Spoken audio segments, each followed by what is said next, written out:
Mummy mummy, आपने कहा था ना मुझे नया स्कूल बैग दिलाओगे। यहाँ घर चलाने के लिए पैसे नहीं है और तुझे नया बैग चाहिए। कुछ दिन पुराने वाले बैग से ही काम चला लो। बैग फट चुका है माँ, स्कूल में सब मुझे चिढ़ाते हैं। शाम को आओगी ना तब सी दूंगी। जब देखो कुछ न कुछ चाहिए चाहिए चाहिए। कल अगर नया बैग नहीं मिला तो मैं स्कूल नहीं जाऊंगी। तुझे जाना है तो जा, नहीं जाना है तो मत जा, मुझे क्या है? मम्मी मम्मी प्लीज दिलाओ एक नया बैग, प्लीज मम्मी। लाउड स्पीकर कविता, मेरा मूड ऑफ है तो सुबह सुबह मेरे मुंह मतलब कह देती हूँ। लो देखो, उल्टा चोर कोतवाल को डांटे, चिल्ला चिल्ला के मेरी नींद उड़ा दी और मूड ऑफ हो रहा है तेरा। तेरी तो आवाज भी कितनी भद्दी है। मम्मी मम्मी, लगता है मेंढक निकल लिया हो। हट। मम्मी इसको कुछ बोलो ना, जब देखो तो चिढ़ाता रहता है। क्या कहे? वो एक नंबर का लफंगा है, उसके मुंह ही क्यों लगती है? सोच लो कि वो यहाँ है ही नहीं। तुमसे बात करना दीवार पर सिर फोड़ने जैसा है। फिर तू कौन सी कम है? उठते ही बच्चे के साथ बहस करने बैठ जाती है। बैग ही तो मांग रही है बेचारी, ला क्यों नहीं देती? अच्छा, पैसे कहाँ से आएंगे? तेरा आदमी 2 दिन शराब नहीं पिएगा तो पैसे आ जाएंगे। तुझे इतनी पड़ी है ना तो तू ही लाके दे देना। अगर अपन से शादी कर ली होती तो जरूर ला देता है, चांस मिस किया ना। बदतमीज। इमारी, क्या तुमको मालूम था कि 8 नंबर में कोई किराएदार आने वाला है? नहीं, अपन को तो किसी ने कुछ नहीं बोला। मतलब वो बिना परमिशन के अपन के एरिया में एंटर कर गए?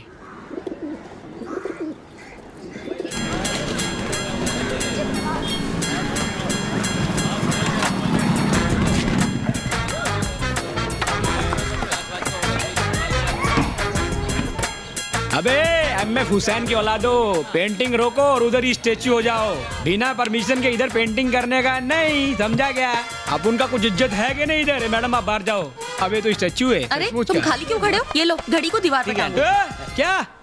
आंटी जी ने बोला टांग दो। तो एक काम कर, अंदर जाके चाय बना ले। तेरा दिमाग खराब है क्या? तू इधर हुल देने आया कि घड़ी टांगने आया? तेरी ये क्या किया?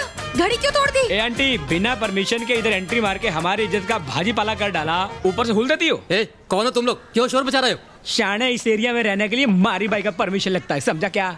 अच्छा, गुंडागर्दी कर रहे हो? नहीं, अभी तक तो कॉमेडी कर रहा था। गुंडागर्दी तो इससे कहते हैं। हाँ, ये गुंडा। और ये क्या कर रही हो? रुको, हमारे ब्रोकर ने इसके बारे में कुछ नहीं बताया था। ये तो कह रहा है कि इसने बताया है। क्या? नहीं सर। ए, कब बताया तुमने हमें? आप लोग को नहीं बताया था। तो फिर उनको बताया था।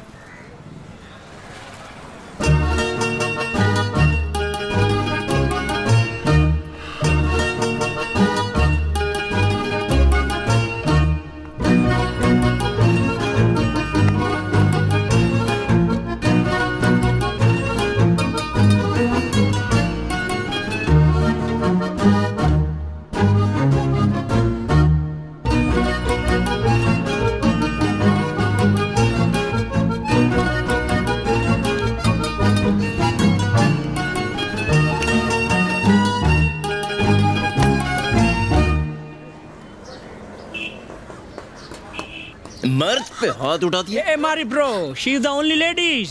गैर मर्द को छूती है। तू लेडीज नहीं होती ना तो तेरी बत्ती सी तोड़ देता। अरे देखो, ऐसा मत करना। कल ही इसने दांतों में सीमेंट भरवाया है। तो फिर 2 बार ब्रश करने का ना।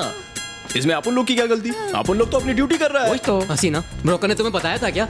हाँ, तो तुमने हमें बताया क्यों नहीं? माँ, हम इन गुंडों को पैसे क्यों दें? कल जब मैं बुटीक खोलूंगी ये लोग फिर से पैसे मांगेंगे। ओ, तो मदर डॉटर यहाँ मिलकर ब्यूटी पार्लर खोलने वाले हैं। अरे जाहिल, ब्यूटी पार्लर नहीं, बुटीक। माँ, इन्हें कौन सा उन दोनों में फर्क पता होगा? हाँ। मेरी बात सुनो। उंगली दिखा दी। नीचे कर, नीचे कर, पुट डाउन। ये मेरा घर है, मेरा जो मन करेगा वो करूंगी, समझे? ए मैडम, तू ब्यूटी शॉप खोल या बुटीक शॉप खोल, चाहे तो इसको भी काम पे रख ले। तेरे को जो करना है वो कर, लेकिन इन सब के लिए प्रोटेक्शन कौन देगा? इसलिए आप उनको अपना कट दे दे। Life time protection guaranteed. Protection? किससे प्रोटेक्शन? नहीं दिया तो क्या अरे होगा? कुछ भी हो सकता है। वो कांच टूट के बिखर सकता है। मेरा दहेज। देखा ना, वो अलमारी गिरकर टूट सकती है। बेटी का दहेज। भारी है मारी, कोई हल्का आइटम बोलो ना। ऐसा क्या? वो टीवी भी गिर के टूट सकता है। नहीं, आज सास बहू का क्लाइमेक्स है। सुनिए जी, दे दीजिए ना इन्हें जो चाहिए। ये लीजिए। मेरा ये तो घर का हुआ, अभी बुटकी का निकालो। बुटीक जो भी है। अंग्रेजी नाम का डबल अमाउंट। हाँ। अभी तो हमारे पास पैसे नहीं है, थोड़ा टाइम दीजिए, दे देंगे हम। चलो दिया टाइम। देखो, मैं पुलिस के पास जाऊंगी। तो पुलिस स्टेशन हम छोड़ देते हैं, अगली वसूली हमें वहीं से करनी है। मस्त कॉमेडी करती है लड़की।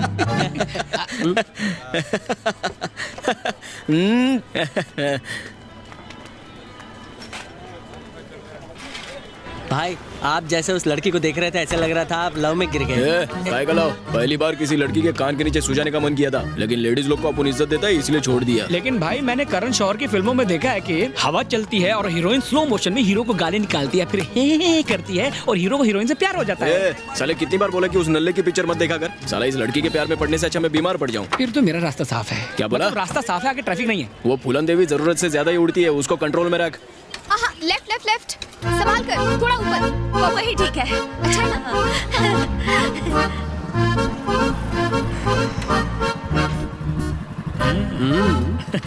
अच्छा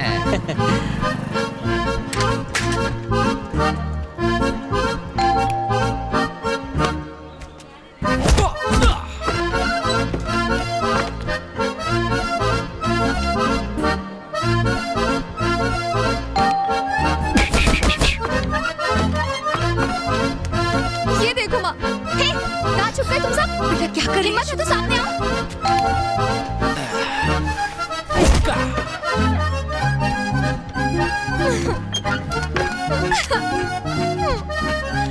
अरे संभाल के ऊपर ले। हाँ ऊपर ऊपर। अबे क्या कर रहा है? सीधा ऊपर ले, ऊपर। हाँ बस बस। पर ये ठीक लग रहा है भाई। ए, हेलो, इसे यहाँ क्यों लगा रहे हो? हर साल इधर ही लगाते हैं, यही हमारा लकी स्पॉट है। यहाँ लगाओगे तो हम अंदर कैसे जाएंगे? इज्जत से सर झुका के, जैसे मारी भाई के आगे दुनिया झुकती है। चल फुट यहाँ से। अभी तो अंदर जाने दे रहे हैं, वरना बाहर ही होना पड़ेगा। आंखों से ही गोली मारो ना भाई। पसंद आया? मुझे तो आया भाई। लगता नहीं आया। कालिया के मैं क्या कह रहा था? हाँ ऊपर ले, थोड़ा ऊपर।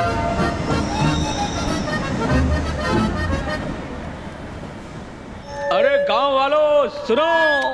आगे बोलो, कूद जाऊंगा मर जाऊंगा। नहीं रे, ये अपुन का स्टाइल है। मारी बॉयज की तरफ से हवाई गोताखोर कबूतरों का मुकाबला खत्म हो गया है और अभी प्राइज डिस्ट्रीब्यूशन होगा। जीतने वाले चुपचाप इनाम लेके जाओ। हाँ। अरे हाँ, एक जरूरी अनाउंसमेंट तो रह गया। क्या? कुछ नकारा नल्ले लोग अपने कबूतर यहाँ सिर्फ इसलिए उड़ाने आते हैं ताकि अखबार के आखिरी पेज पे उनकी सड़ेली शक्ल की फोटो छप जाए। उनके लिए हमने QLX से जूने बर्तन खरीद के रखे हैं। मेडल भाई। जो भी है बांट दें गरीबों में। ओके मारी गोइंग क्लबिंग। अभी मारी जी पुराने खिलाड़ियों और जजों को कंबल से लपेटेंगे। ये लिया लपेटे में क्लैपिंग। और हर साल की तरह इस साल भी मारी जी के कबूतरों ने दूसरे कबूतरों को लोहे के चने चबवाकर मारी जी को पहला इनाम जितवा दिया है। सब लोग ताली बजा के मुस्कुराते रहिए क्योंकि अखबार में किसी का भी फोटो छप सकता है। हम तो अपने कबूतरों को इतने महंगे इंजेक्शन लगवाते हैं, गोटे ने फिर ये मारी के कबूतर ही क्यों जीतते हैं? तालियां बज। मार्केट में हमारे कबूतरों की कोई वैल्यू ही नहीं है। जानते हो दिल्ली और कलकत्ता में भी उसी के कबूतरों की डिमांड है। कल से सब कुछ बदल जाएगा। और अब बुलाऊंगा ग्रेट लूजर जो सिर्फ हारने के लिए पैदा हुआ है, पप्पू बंची। तू जाकर ले गया। पप्पू बंची तू है ना? ऊपर आ चल। आ रहा हूँ। ये लो, डालो बट्टा गले में। हाँ डालो। ताली ताली ताली। बस बस बहुत हुई। बस करो बस करो। इस बार की हवाई गोताखोर कबूतर प्रतियोगिता पप्पू पंछी जी करवाना चाहते हैं। आप तो यहाँ के करता धरता हैं, आप हाँ कहे ऐसा तो... कंपटीशन करवाना हलवा खाने जैसा नहीं है। अगर लोचा लबचा हो गया तो मारी भाई का नाम खराब होगा ना। हमारे भाई की प्रतियोगिता में लोचा नहीं होगा, हम पूरा ध्यान रखेंगे। तुम कंपटीशन कराओ और बेईमानी ना करो, इसकी क्या गारंटी है? तुम गलत समझ रहे हो, विजेता तो तुम ही होगे। हम तो प्रतियोगिता रखकर ही खुश हो जाएंगे और इसी बहाने मार्केट में हमारे कबूतरों की वैल्यू थोड़ी बढ़ जाएगी। किसी जमाने में मेरा भी नाम हुआ करता था, लेकिन लोग अब सिर्फ तुम्हारे कबूतर खरीदते हैं। एक छोटा सा फेवर मांग रहा हूँ। प्रतियोगिता के लिए हमारे पास पैसे और आदमियों की कमी नहीं है। एंट्री फीस से जो भी कमाई होगी उसका आधा हम आपको दे देंगे। तुम भी इसमें हिस्सा ले सकते हो, एंट्री फीस देने की जरूरत नहीं। सुन लो, कितना बड़ा दिल है ना इसका। सॉरी मारी, बस ऐसे ही कह दिया। ये मैटर टूर्नामेंट रखवाने का या पैसे कमाने का नहीं है। टूर्नामेंट की पवित्रता बनी रहे, ये इम्पोर्टेंट है। शिकायत का मौका नहीं दूंगा मारी, बस एक बार भरोसा करके देखो। मारी, इसे एक मौका मिलना चाहिए।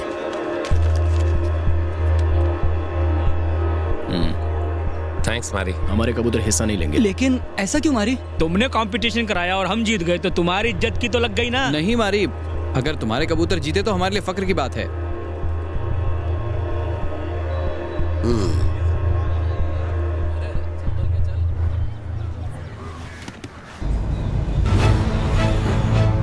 मैंने आपसे मर्डर की बात कब की थी? ये क्या है क्या? उस रात इसी जगह ये बात बताई थी ना। अरे आपका दिमाग तो ठीक है, यहाँ खड़े होकर उनके बारे में पूछ रहे हैं। सर मैंने तो ऐसे ही कुछ बक दिया था, मुझे तो उस चाय वाले सेल्वा ने ये सब बताया था। नहीं सर, मुझे सच में कुछ नहीं पता। अगर तेरे हाथ से चाय नहीं गिरती तो मान भी लेता। अब सच बता। कुछ लोग कहते हैं कि मर्डर नहीं हुआ था और कुछ लोग कहते हैं कि हुआ था साहब। वो कुछ लोग कौन है? वो मुत्तू है, 7 बंगलों में रहता है। मुत्तू कौन? अरे वो नशेड़ी क्या? एक मर्डर तो पक्का हुआ था साहब। हाँ 8 साल पहले एक गैंग वॉर में एक मर्डर हुआ था, अपन को इतना ही पता है। कोई इन्फॉर्मेशन नहीं मिली। वैसे अनबू नाम का एक आदमी है, वो और उसका बेटा जेब कतरे हैं। अनबू जो है पुराना खिलाड़ी है, पर बेटा 9 सीखिया है। अभी पिछले हफ्ते ही किसी की जेब काटते हुए पकड़ा गया था। केस भी बना है और वो इस बात से डरा हुआ भी है। ये FIR काफी है उसका मुंह खुलवाने के लिए। आज से 8 साल पहले मारी ने किसी का खून किया था। तुम लोग उस बारे में क्या जानते हो? मारी के बारे में? अरे नहीं सर, हम उसके बारे में कुछ नहीं जानते। आपको किसी ने, शायद आपको कोई गलतफहमी हो रही है सर। ओह, एक काम करो, इसके बेटे को लॉकअप में डाल दो। हाँ इसके खिलाफ तो केस भी है। बापू आप इन्हें सच क्यों नहीं बता देते? आप मारी के बारे में जानना चाहते हैं ना? तू चुप रह। क्यों? भला मैं क्यों चुप रहूं? वो क्या बिगाड़ लेगा हमारा? सर जो पूछ रहे हैं पूछिए। बिंदास बताओ, किसी को कुछ पता नहीं चलेगा, बता दो। उस वक्त वेलू का गैंग पावर में नहीं था। एक गैंगस्टर था पांडी, टॉप का गैंगस्टर था। वेलू और पांडी के बीच बिल्कुल नहीं बनती थी। एक दिन किसी बात को लेकर दोनों में झगड़ा हुआ। कहते हैं कि मारी ने गुस्से में आकर पांडी को चाकू घोंप दिया। इसके बाद गैंगवार बढ़ता ही चला गया। धीरे धीरे पांडी के गैंग का पूरी तरह सफाया हो गया। उस दिन के बाद उस एरिया में वेलू के गैंग का दबदबा बढ़ता चला गया। किसी ऐसे आदमी को जानते हो जिसने ये खून होते हुए देखा है? नहीं सर, मेरी जानकारी में कोई ऐसा आदमी नहीं है जो इस घटना का गवाह हो। पुलिस में केस तक रजिस्टर्ड नहीं हुआ। और सर वेलू जैसे ही पावर में आया उसने तो फाइल ही गायब करवा दी। ये कैसे हो सकता है? इतने पावरफुल आदमी का मर्डर हुआ और केस नहीं हुआ? मारी उस मर्डर के बाद ही इतना बड़ा गुंडा बना, पूरा इलाका उससे डरता है। लेकिन पांडी को किसने मारा और कैसे मारा ये बात किसी को नहीं पता। किसी को कैसे पता होगा? जो बात हुई नहीं वो सच कैसे हो सकती है? सर आप खुद ही सोच के देखिए, एक गुंडा अगर किसी गैंगस्टर का कत्ल कर देता है तो वो हीरो बन जाता है। सर इतनी बड़ी बात वो छुपा के क्यों रखेगा? असल में ऐसी कोई बात हुई नहीं है सर। इस केस में सर फोड़ के आप अपना वक्त जाया कर रहे हैं।